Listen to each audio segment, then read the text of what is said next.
අයිබෝවන් ගුවන් තොටුපළක් ඇතුළතදී වගේම ගුවන් යානයක් ඇතුළතදී අපිට නිතරම අහන්න ලැබෙන ඉංග්‍රීසි වචන සහ ඒ වගේ තේරුම ගැන අපි අද කතා කරමු. එයාපෝට්. අපි හැමෝම දන්නවා එයාපෝට් කියන්නේ ගුවන් තොටුපළට කියලා. අපි ඉස්සෙල්ලාම බලමු ගුවන් තොටුපළක් ඇතුළතදී අපිට නිතරම ඇහෙන ඉංග්‍රීසි වචන. arrival. මේ arrival කියන්නේ පැමිණීම කියන එකට. departure. departure කියන්නේ පිටත් වීම. ඒ වගේමයි ටර්මිනල්. මේ ටර්මිනල් කියන්නේ පර්යන්තය කියන එකට. මේක එයාපෝට් එකේ විශාලත්වය අනුව වෙනස් වෙනවා. සමහර එයාපෝට් වල පර්යන්ත ගණනාවක් තියෙනවා. එයාලයින්. එයාලයින් කියන්නේ ගුවන් සේවය නැත්නම් ගුවන් සමාගම කියන එක. උදාහරණයක් විදිහට ගත්තොත් ශ්‍රී ලංකන් ගුවන් සේවය ශ්‍රී ලංකන් එයාලයින්ස්. ෆ්ලයිට් ප්ලේන් කියන වචන දෙක ගොඩක් අය මේ වැරදියට තේරුම් ගන්නවා. ෆ්ලයිට් කියන්නේ ගුවන් ගමනට. ඒ වගේමයි ප්ලේන් කියන්නේ ගුවන් යානයට. Security check. මේ සිකියුරිටි චෙක් කියන්නේ ගොඩක් අය දන්නවා අපි ගුවන් තොටුපළට ඇතුළු වෙද්දී අපේ බෑග් චෙක් කරනවා. බෑග් අපි බෙල්ට් එකක් ඇතුලෙන් යවන්න ඕනේ. ඒ වගේමයි අපි ස්කෑනර් මැෂින් එකක් ඇතුලෙන් ඇවිදගෙන යන්න ඕනේ. මේකට තමයි සිකියුරිටි චෙක් කියන්නේ. Check inch. මේ චෙක් ඉන්ස් කියන්නේ ගුවන් ගමනක මූලික පියවර.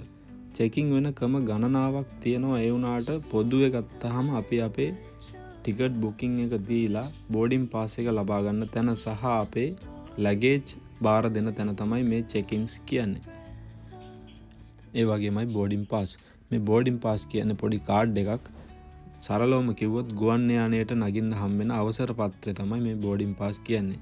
ගුවන් යානේ නවත්තලා තියෙන ගේට්ටුව, අපි ඉඳ ගන්න ඕනේ සීට් නම්බර් එක, ගුවන් යානේ පිටත් වෙන වෙලාව වගේ දේවල් මේ බෝඩින් පාස් එකේ සඳහන් කරලා තියෙනවා. විශේෂම දේ තමයි මේ බෝඩින් පාස් එක නැතුව අපිට ගුවන් යානයට ගොඩ වෙන්න බෑ. ඊළඟට තියෙනවා ඉමිග්‍රේෂන්. එහෙමත් නැත්නම් තවත් වචනකින් කිව්වොත් පාස්පෝර්ට් කන්ට්‍රෝල්. ගුවන් ගමන් බලපත්‍ර පාලක කියලා තමයි අපි සිංහලෙන් කියන්නේ. මෙතනදී ගුවන් මගින්ගේ පාස්පෝර්ට්, වීසා වගේ දේවල් චෙක් කරලා පැමිණීමට හෝ පිටත් වීමට අදාළ මුද්‍රාවක් තියෙනවා. කස්ටම්ස්. කස්ටම් කියන්නේ ගොඩක් අය දන්නවා රේගුව. මේ රේගුව ඉදි කරන්නේ මගින්ගේ බඩු බාහිර ආදිය චෙක් කරන එක. නීති විරෝධී දේවල් වගේ දේවල් චෙක් කරන එක තමයි රේගුවේ රාජකාරිය. Duty free.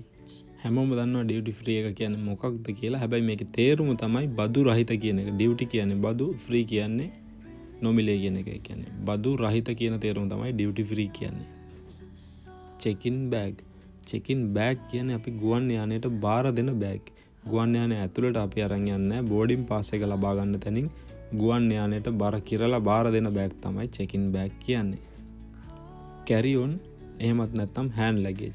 මේ කැරි ඔන් කියන්නේ අපි ගුවන් යානය ඇතුළට අරන් යන බෑග් එක. කැබින් බෑග් කියලාත් මේකට කියනවා. ඒ වගේම එයාපෝට් එකේ තියෙන ඩිස්ප්ලේ වල සඳහන් කරලා තියෙනවා සමහර වෙලාවට ඔන් ටයිම් කියලා. මේ ඔන් ටයිම් කියන්නේ ගුවන් යානය નિયમિત වෙලාවට ගුවන් ගත වෙනවා හෝ පැමිණෙනවා කියන එක. ඒ වගේමයි ඩිලේඩ්.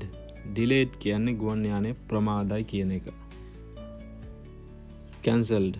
කැන්සල් කියන්නේ ගුවන් ගමන අවලංගුයි කියන එක. ගේට්. ගේට් කියන්නේ ගුවන් යානය නවත්තලා තියෙන තැන. එහෙමත් නැත්නම් මගින් ගුවන් යානයට ගොඩ වෙන තැන තමයි ගේට් එකක් කියන්නේ. ගුවන් තොටුපළ ඇතුළතදී නිතරම පාවිච්චි වෙන ඉංග්‍රීසි වචන තමයි අපි කතා කළේ. දැන් බලමු ගුවන් යානයක් ඇතුළතදී අපිට නිතරම ඇහෙන ඉංග්‍රීසි වචන. පළවෙනිම දේ තමයි බෝඩින්. මේ බෝඩින් කියන්නේ ගුවන් යානයට ගොඩ වෙනවා කියන එක. කැබින්. කැබින් කියන්නේ ගුවන් යානයක මගින් සහ කාර්ය මණ්ඩලයේ ඉන්න කොටස. ඒ වගේමයි කොක්පිට් කියන්නේ ගුවන් නියමුවන්ට එහෙම නැත්නම් පයිලට්ලට වෙන් කරලා තියෙන කොටස. මේ කොටසට ඇතුල් වෙන්න අවසර තියෙන පයිලට්ලට හෝ ගුවන් කාර්ය මණ්ඩලයට විතරයි. ඒ වගේමයි කැබින් ක්‍රූ කියන්නේ ගුවන් කාර්ය මණ්ඩලයට. පයිලට්. පයිලට් කියන්නේ ගුවන් යානයේ ගුවන් නියමුවට. ෆස්ට් ඔෆිසර් කියන්නේ ගුවන් යානයේ සහායක නියමුවට. එයා මාෂල්. මේ එයා මාෂල් කියන්නේ සමහර ගුවන් සේවාවල මගියෙක් විදිහට වෙස් පලාගෙන ඉන්න බුද්ධි අංශ නිලධාරියෙක්ට.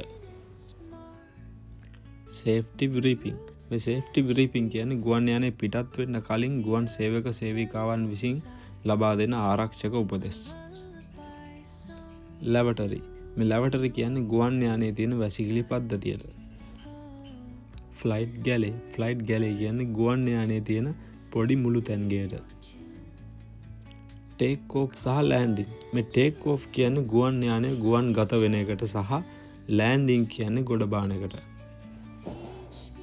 ට්‍රේ ටේබල් කියලා කියන්නේ ගුවන් යානයේ මගින්ට ආහාර ගන්න සකස් කරපු පොඩි ට්‍රේ එකකට.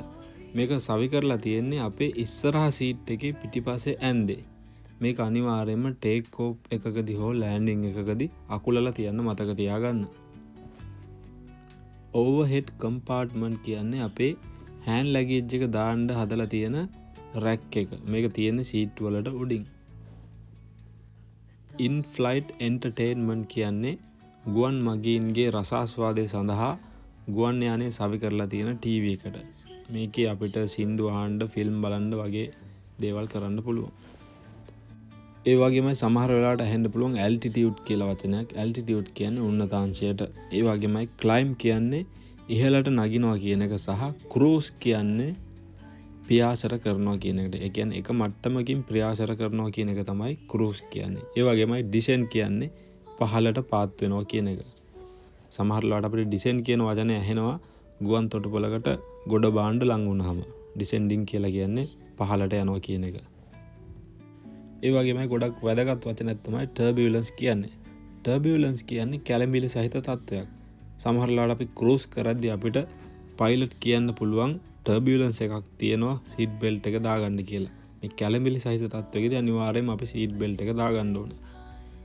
ගුවන් යානේ ගුවන් ගත කරන්නත් ඒ වගේම ගොඩ බාණ්ඩත් හදලා තියෙන පාර තමයි රන්වේ කියලා හඳුන්වන්නේ. ඒ වගේමයි ටැක්සි කියන්නේ ගුවන් යානය ගොඩබිමේ රන්වේ එක දක්වා හෝ ගුවන් තොටුපළ දක්වා හිමින් ගමන් කරන එකට තමයි ටැක්සි කියන්නේ. එමර්ජන්සි ලෑන්ඩින් කියන්නේ කලාතුරකින් අපිට අහන්න ලැබෙන වචනයක්. හදිස්සි ගොඩ බෑමකට තමයි එමර්ජන්සි ලෑන්ඩින් කියන්නේ. එක්ක ගුවන් යානයේ කාර්මික දෝෂයක් හෝ මොකක් හෝ හේතුවක් මත හදිසි ගොඩ බෑමකට තමයි එමර්ජන්සි ලෑන්ඩින් කියන්නේ. ඉතින් මම හිතනවා ගුවන් ගමනකදී පාවිච්චි වෙන ඉංග්‍රීසි වචන ගැන පොඩි හරි අයිඩියා එකක් එන්න ඇති කියලා. ගොඩක් ස්තුතියි වීඩියෝ එක බැලුවට.